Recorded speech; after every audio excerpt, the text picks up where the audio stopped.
Hello everyone, Ultra teachers training programme में फिर से आपका एक बार स्वागत है।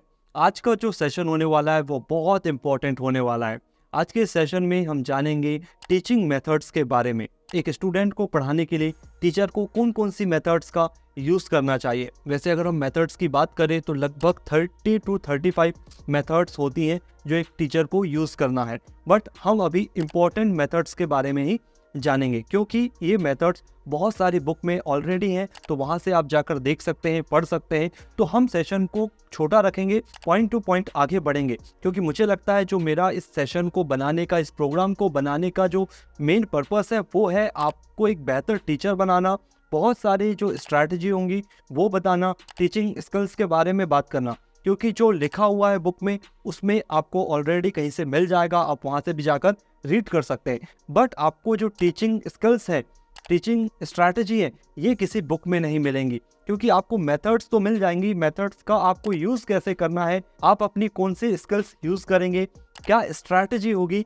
ये बहुत इंपॉर्टेंट होता है। तो हम मेथड्स को शॉर्ट में समझेंगे और इसके बाद का जो सेशन होगा वो होगा टीचिंग स्किल्स के बारे में, और उसके बाद का जो सेशन होगा टीचिंग स्ट्रैटेजी के बारे में।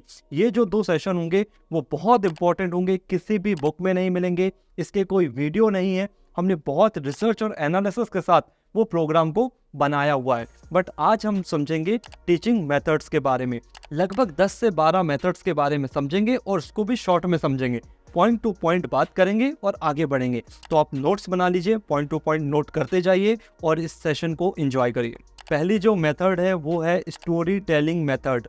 आपको नाम से ही समझ आ रहा है, कहानी के थ्रू किसी चीज़ को प्रेजेंट करना और बच्चों को पढ़ाना।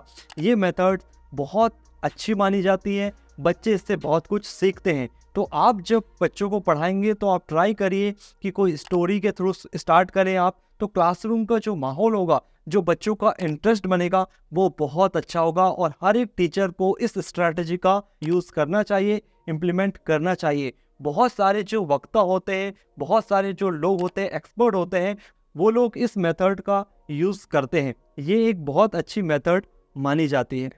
सेकेंड है डेमोस्ट्रेशन मेथड।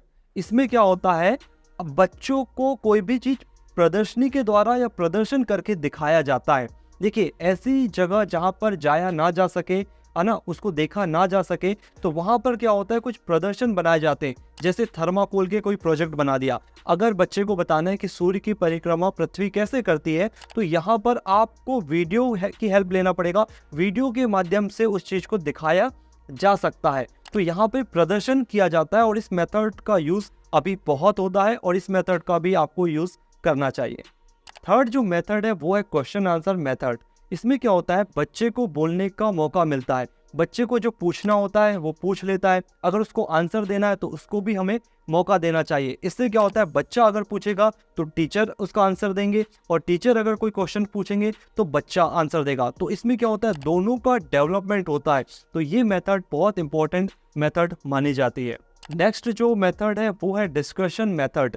इसमें क्या होता है, किसी टॉपिक पर बच्चों से बात किया जाता है। जैसे कोई ग्रुप बना लिए या एक दो बच्चों को एक टॉपिक है, उस पे से बात करके कोई चीज़ को समझाना होता है। उससे क्या होता है, बात करने से क्या होता है, जो बातचीत होती है वो सालों तक याद रहती है, ज़्यादा लंबे समय तक वो टॉपिक याद रहता है, क्योंकि उसमें बच्चे को भी चांस मिलता है बोलने का और टीचर को भी। तो बच्चों को खुलकर बोलने का मौका मिलता है, बातों बातों में कोई टॉपिक पर बात किया जाता है और उसको समझा जाता है या समझाया जाता है। तो इस मेथड का भी आप यूज़ कर सकते हैं।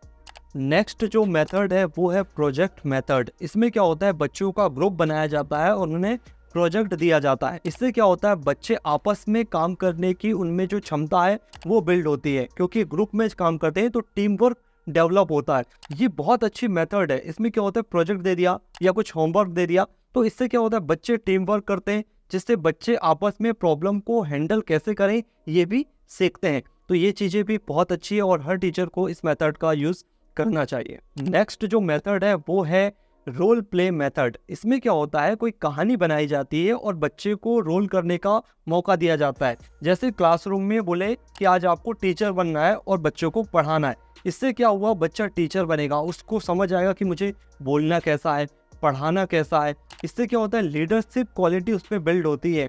तो ये मेथड्स बहुत इंपॉर्टेंट है। कई बार क्या होता है टीचर भी इस मेथड का यूज़ कर सकते हैं। अगर टीचर सोचे कि कोई कहानी है उसमें, तो बच्चों के साथ ऐसे कुछ रोल प्ले करके उसे समझाया जा सकता है। नेक्स्ट जो मेथड है वो है प्लेवे मेथड। नाम से ही समझ आ रहा है, खेल खेल में बच्चों को सिखाया जाता है। समय के साथ साथ इसमें बदलाव हुआ और अभी जो बोला जाता है वो किंडरगार्टन बोला जाता है इसमें। तो इसमें क्या होता है, जो टॉयस वाला जो अभी चल रहा है ना, कि क्लासरूम होता है जहाँ बच्चों के लिए खेलने के लिए बहुत सारी चीज़ें होती हैं, ठीक है, उसके थ्रू बच्चों को सिखाया जाता है। तो ये मेथड अभी बहुत चल रही है, बहुत सारे स्कूल्स में चलती है। अब इसमें जो बच्चे एज ग्रुप होता है ना, वो होता है लगभग 2 साल से 6 साल या 7 साल के बच्चों को इस मेथड का यूज़ करके उन्हें सिखाया जाता है। नेक्स्ट जो मेथड है वो है मॉन्टेसरी मेथड। इसमें क्या होता है, बच्चों को टॉयस के थ्रू सिखाया जाता है। ये प्ले वे जो मेथड है उससे आगे है। प्ले में क्या होता है, खेल खेल में बच्चों को सिखाया जाता है, और मॉन्टेसरी में क्या होता है, जो टॉयस होते हैं, जो किट होती है बच्चों की, उसके थ्रू सिखाया जाता है। ये इसमें थोड़ा सा उसमें अप वर्जन है, जहाँ क्लासरूम में बहुत सारे टॉयस होते हैं, उसके थ्रू पजल होते हैं, उसके थ्रू सिखाया जाता है।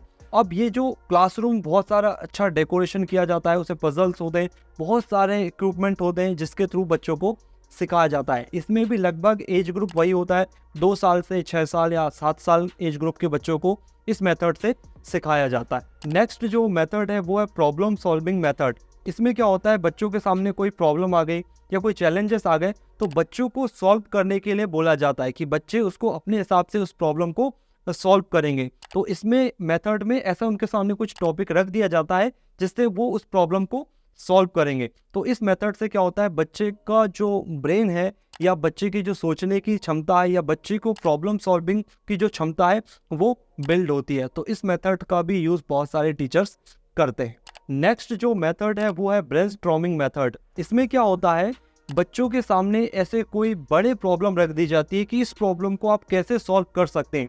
इसे एक एग्जांपल से समझते हैं। मान लीजिए आपके शहर में बहुत ज़्यादा गंदगी है, ठीक है, आपका शहर गंदा है, तो उसमें बच्चों का ग्रुप बनाया और उन्हें बोल दिया कि चलो ये प्रॉब्लम है, अब आप इसे कैसे सॉल्व करेंगे। अगर आपके शहर में बहुत ज़्यादा गंदगी है, कूड़ा है, तो इसको कैसे सॉल्व करेंगे। तो अब बच्चे ना अपने अपने हिसाब से आइडिया देते हैं कि इसको ऐसे सॉल्व कर सकते हैं, इसको ऐसे सॉल्व कर सकते हैं। इससे एक और फ़ायदा होता है कि उसमें एंटरप्रेन्योरशिप जो स्किल्स है वो डेवलप होती है कि वो कैसे उस प्रॉब्लम को सॉल्व कर सकता है। तो ये जो मेथड है मुझे लगता है बहुत इंपॉर्टेंट मेथड है। ये मेथड का यूज़ बहुत सारे टीचर्स को करना चाहिए और स्टूडेंट इससे बहुत कुछ सीखता है, क्योंकि उसको पता है कि ये चैलेंजेस आ रहे हैं तो उसको हम कैसे सॉल्व करेंगे, ग्रुप बनाकर कैसे सॉल्व करेंगे, क्या क्या चैलेंजेस आएंगे। बड़े बच्चों पर इसका इम्प्लीमेंट करना चाहिए और उन्हें कोई ना कोई ऐसे चैलेंजेस या टास्क देने चाहिए जिससे उस प्रॉब्लम को सॉल्व करेंगे। सो ये कुछ मेथड हैं जिनका यूज़ आपको करना है, और बहुत सारी मेथड्स हैं, इसमें हम डिस्कशन नहीं कर सकते क्योंकि